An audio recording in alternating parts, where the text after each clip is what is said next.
Hi, I'm Janet Morana, Executive Director at Priest 5. Welcome to our program. And today, boy, do I have something that you're going to have to stick with to hear. Do you want to know what's going on in Israel? Do you know how you can stop women from wanting to abort their children in Israel during a war-torn environment? Well, joining me today is an expert, and we're going to show you how you can help Israel right now on this program.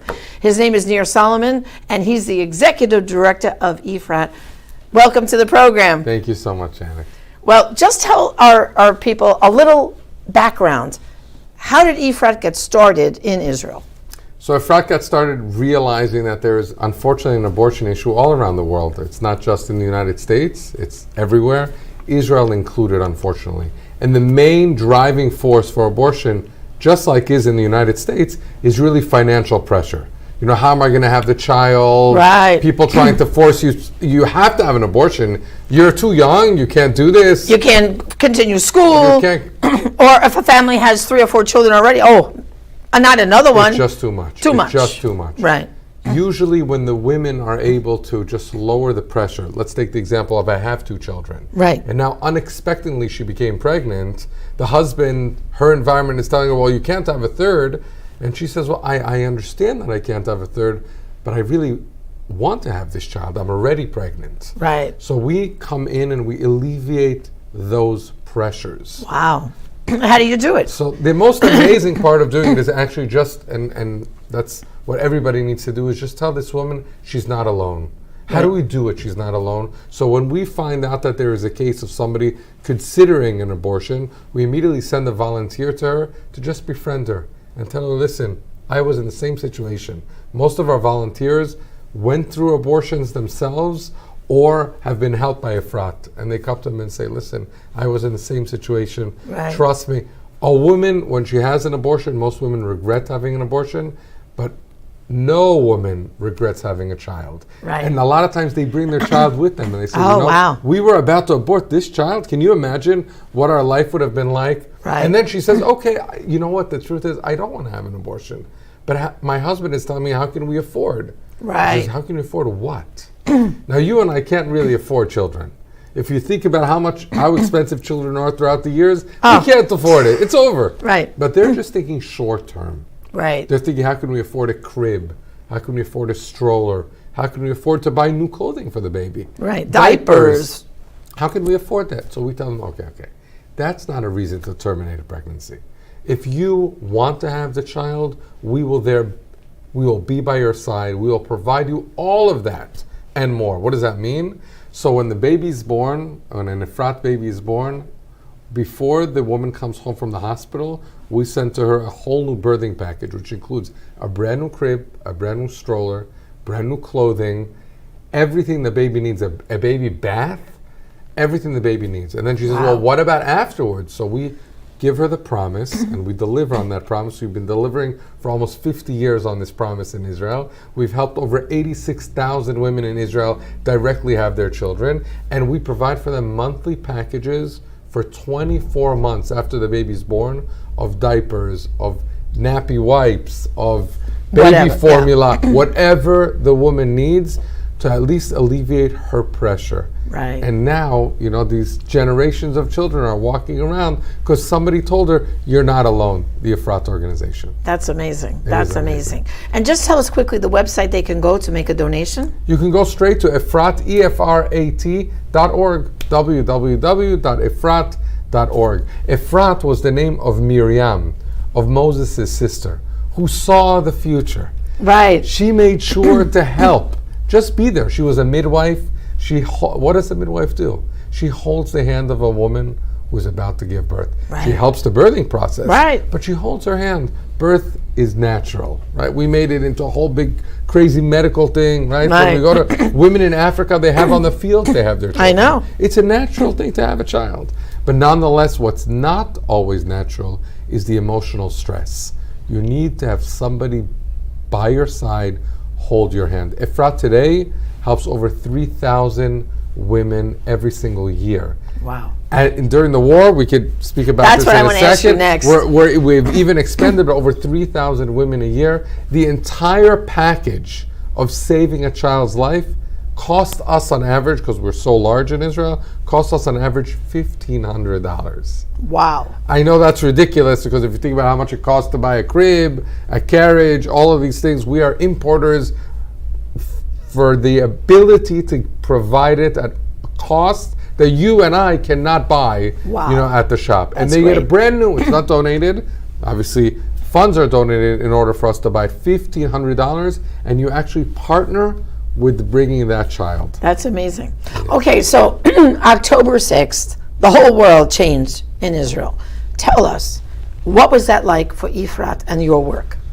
So first of all, we realized that since the organization has been around for almost 50 years, a lot of the children of EFRAT are now in the war effort, whether they're on the front lines or they're now enlisted into the army. We had to show them some warmth. So we ran around, we did an emergency fundraiser, and we ran around giving them warm jackets just to give them a hug from our organization. Wow. Not necessarily our kids, we didn't know who they are. We just ran to soldiers that are in the field that are cold.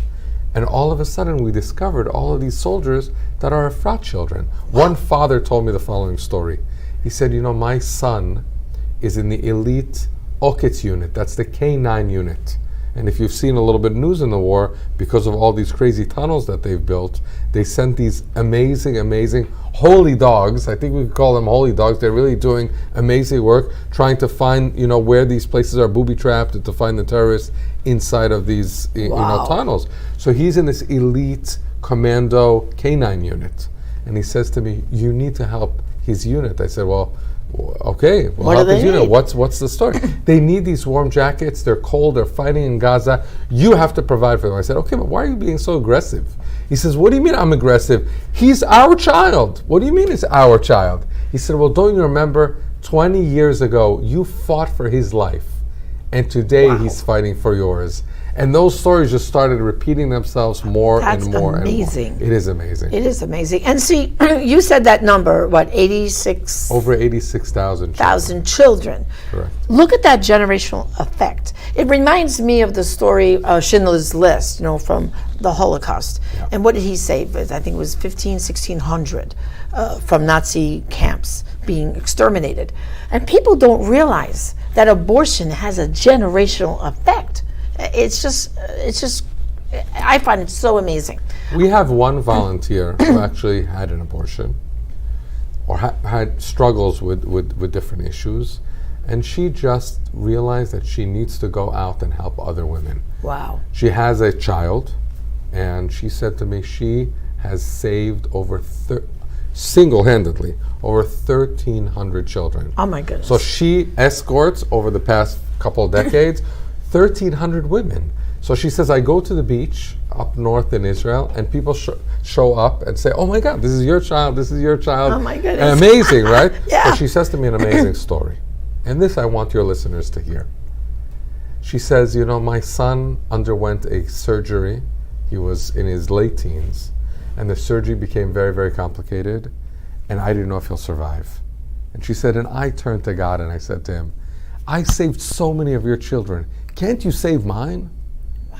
And she says to me, my son is absolutely okay, absolutely fine.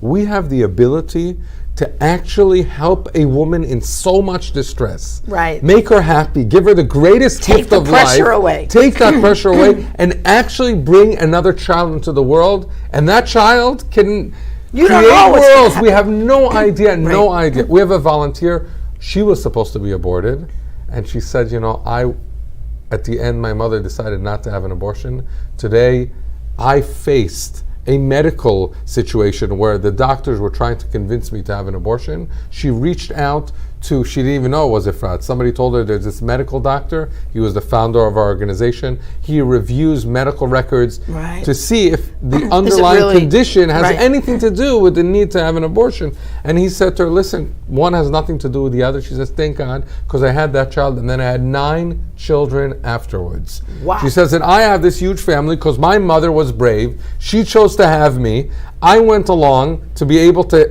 help all of these, my own children. 10 children live, and now I have so many more children through volunteering for EFRAT. We have that ability. We have to seize it. In the time of war, where we appreciate life so much. I know. This is an opportunity. So at EFRAT, we created a campaign. I want you to know about this campaign. It's called A Soldier Fallen, A Baby Born. Trying to create miracles out of their memory. So many soldiers that won't realize having a family. Right. So many soldiers that could have had, tremendous generations after them. Are dying. Are dead, are no longer with us. Right. So we went out on a campaign for EFRAT and saying, listen, my son who's fighting the Golani Brigade, we can give him bulletproof vests and armor, and we can't guarantee his life. Right. But these children that are about to be born, we can. All it costs is $1,500. You can go on our website, it's EFRAT.org, see what EFRAT can do. You can partner with EFRAT and be a partner in the lives of these children. That's really amazing. And so you yourself have a son who's fighting today and Correct. at risk. And I think all of us here in America, so many of families here have soldiers over right now in the Middle East. Matter of fact, a friend of mine, her son was on an aircraft carrier over in the Mediterranean. Oh, wow. And we were living that tension feeling every day. And then they swapped the aircraft carriers. They came back and another one went. But still, it's like your heart goes out for a parent who right now is watching their child, and they wake up every day not knowing, will they be okay today, right? Right. It's very difficult. We have lost a lot of friends. Yeah. Both adults and friends of my son or friends of my daughter. Right. It's very difficult. And to say you've lost a lot, that's already strange. Yeah. On October 7th, at the beginning of the massacre, we already had 2 friends that were missing. We discovered days later that they were murdered.